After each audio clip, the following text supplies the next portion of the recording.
Interpret. I read this book 3 years ago. It was the beginning of the corona pandemic, and I was very impressed by it. At the moment, I was with my dad. Perhaps some of you know Osman and I was always reading, and then going to tell him about it. So I really wanted to meet Mr. Pistalo, and I'm so glad that he is now here with ITEF. And most of ben de yaptım. Evet, birçok kişi aslında Do not know Pistalo.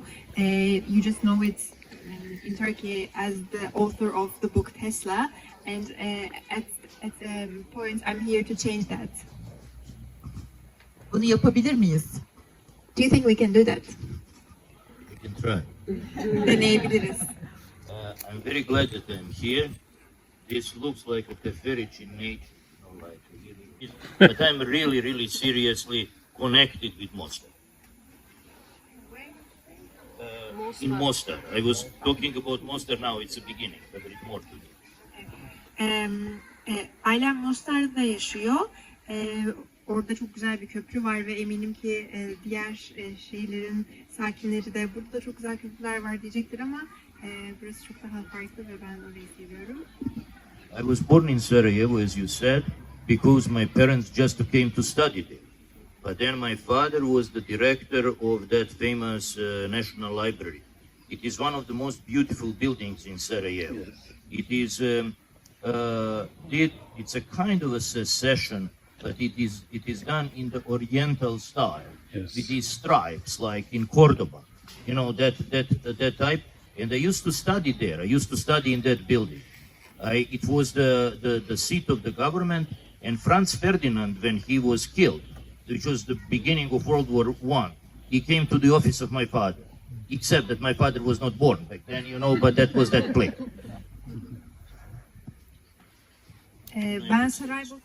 And I got me a PhD there, and I was teaching American history to Americans, which is an unusual thing, but it was my PhD, so nobody told me not to.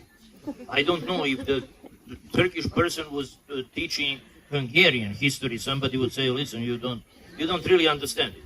But that was not my experience. Nobody was telling me anything, so I was teaching American history for 30 years.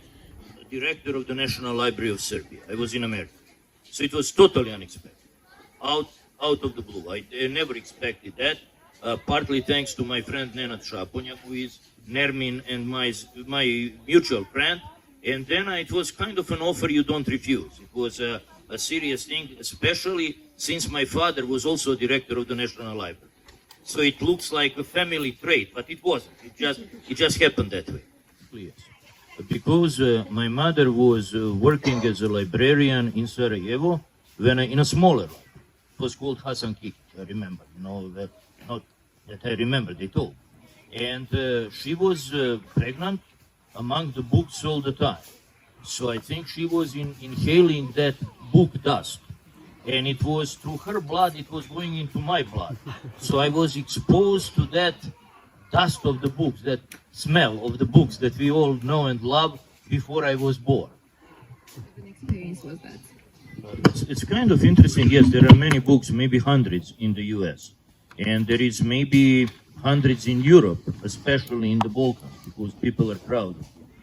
And I had a unique experience to know both European or Balkan history and American history. So I can describe both parts of his life. Usually if Americans write a book about Tesla, you see that they are clueless about his childhood. They are just pretending. Or if people from the Balkans write about Tesla, you see that they know nothing about America. But you had to know both parts to write this book. I studied the subject for 8 years. 8 years I was reading everything. In the morning I would do studying, and then later I would do writing every day. And I do write every day. As many of my colleagues around the world, that's a very useful habit to write every day. And it has been 8 years like that, and I wanted to see Tesla from the inside. And Tesla is, this is not specifically about Tesla, but let me say this. He was a very unusual man. who was a scientist, but he was also a mystic. He had his ideas in the flash of light. In the flash of light, like the prophets of old, like it's if you take the Bible, if you take that tradition, it says, "It is written, but I say it to you." That's the ability to change the law through the inspiration. So he's not a usual physicist or a mathematician. He is more interesting than that. It's a novel. It's a fiction. So because I wanted to see Tesla from the inside, and I knew that night that they're going to decide about the award in the morning, and I knew that I had chance. But it is an unhealthy habit to think I'm going to get, because then you might be disappointed, it might go wrong. So I went to sleep, and then they called me at 4 in the morning because of the difference between America and Europe. And they told me, Mr. Pistalo, it's our honor to inform you that you got that award, and it did contribute to the book. People usually ask you whether the awards are important, not in themselves. What is most important is what is in your heart and in your mind and the craft that you acquire. But the awards could push the book, and that's a reality. But I don't think about the audience.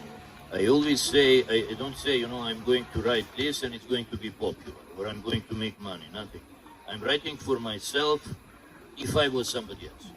If I was another person, and then I imagine, in a way, and this was an advice that Ivo Andrić gave to young people, imagine a reader who is smarter and with a better taste than you. Never talk down. Never talk down. It's not going to go into the right direction. Write with great respect for the intelligent reader, for the sensitive reader, and that's only my only kind of criterion about that. And I don't know who reads the book. I had a couple of interesting things. One woman told me that she read my book in the hospital, and it helped her while she was in the hospital. I don't think that anybody could get anything better than that. Or one young woman, again, read it, although the book is basically psychological, mostly psychological, and she said she decided to become an electrical engineer. And now she is living in Vienna in a house that has its own swimming pool. And I'm partly responsible for that. You probably have approximately around 100,000 of readers in Turkey, and how does that make you feel? Thanks to you, Ned.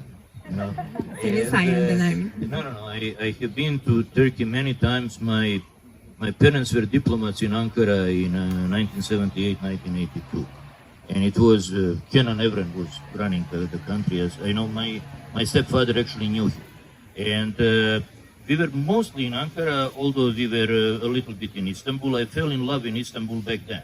And we were traveling around the country relatively extensively, not just the usual places. This was before the great tourist boom. We were going to Samsun, Trabzon, Erzurum, Ari, Lake Van, not just the usual places. I never saw Nemrudai, never. And that's my great desire. Next time I want to plan it, but I have been coming then later, of course, Efes and Marmaris and the other places. But I know country a little bit. I have always liked coming here. I know a few words so that I can exchange it in the restaurant and so forth. And you always learn something, you get something, as I did now. When I came to Istanbul, and quite frankly, I'm planning to visit the branch of the National Library in Istanbul next time when I come in the university library. So I might come next time, maybe in January, to do these librarian exchanges and maybe to sign some contract about cooperation or whatever. Did you like Tesla as a person, or did you think of him as a character in your book and separate from yourself? Thank you for asking me that. Nobody has ever asked me. I would remember the entire libraries by heart, literally library. Never Gerçekten had a girlfriend because he was using all of his power. This is a Hinduist or a Buddhist idea, to use all the energy from the lower regions and put them in your head so that you could create.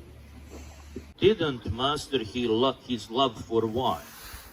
He didn't drink, but he was tempted, and when he was an old man, he ordered the waiter to bring him a bottle of wine so that he wouldn't drink, that he would look at that and wouldn't drink. A very interesting question. Tesla was thinking that the future belongs to women, and he said a number of times that we are going to have more educated women and that they are going to create better and more just society. He was talking about that, but so that's something that he believed in. It's a question whether he can organize. These are kind of different things. But what he could have done, he claimed that he created a wireless transmission of energy. If you can have a wireless energy that goes through the planet and could be harnessed at any point of planet, that would be the end of global warming, and that would be the end of dirty energy.